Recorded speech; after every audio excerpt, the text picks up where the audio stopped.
Hi guys, in this video we'll be looking about stack data structure in C++. So what is stack? Let's consider a situation where we are putting plates one on another, and if we need to remove any plate from between, we cannot remove it. We need to remove the plate which is on the top. So what stack does it? It stores the element on top of one another, and the element which is pushed at last will be first accessible. So if we insert the element as 1, 2, 3 and 4 into the stack, so 4 will be accessed first, then 3, then 2 and then 1. 1 cannot be accessed at first if 4 is present. So in this way stack works. So what are the operations for stack? There is push operation, there is pop, there is stop and there is empty and size. Let's see one by one. So in order to declare stack, we need to write the declaration as stack. It's data type, in which data type we are going to use it, the name for it. So let's say about push operation. In push operation we need to pass an element which we need to insert into the stack. So first we will insert 5, same for another element,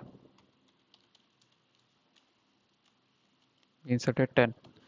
So in order to print the stack for check purpose that you're doing right or not, I will create a separate function. Is print and we will pass a stack inside it that.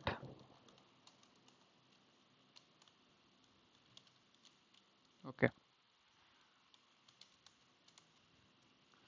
So we will place while condition here and we will check the stack is empty or not. So what this empty does is that it returns a boolean value that whether the stack has values or not. If it doesn't have an value, then it will return true. It means that stack is empty, and if it has value, then it will return as false. So we need to add a check here. We just declare that the stack should not be empty. So we will be get into that while condition. We'll get the element st.top. So what top does is that it looks into the stack and the element that is present, which is inserted at last, it gets that element and it will be stored in the t variable. Then we are going to say out t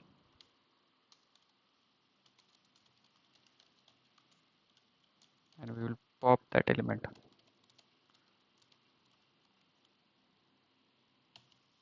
Okay, so what pop does, it removes the top element, and what top does, it returns the top element.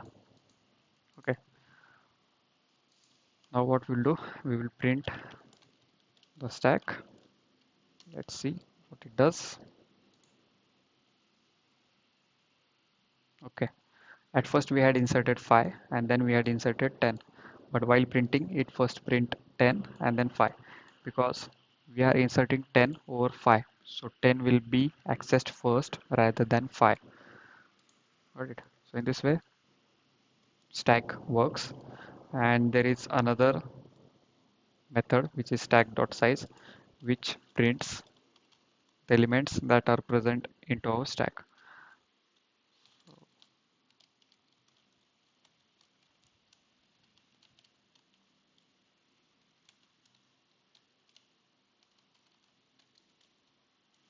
Try to print, it should have 2 elements and the size will be returned as 2.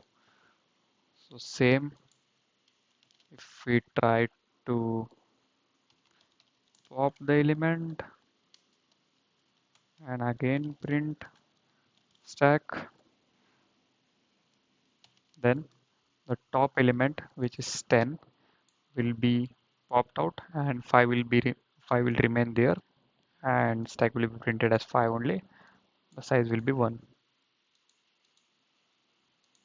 Okay, at first when this function is called, the 10 and 5 will be printed, and when we popped one element, only there will be only one element remaining into the stack, which will be 5, which will get printed here, and the size will be 1. So in this way stack data structure works.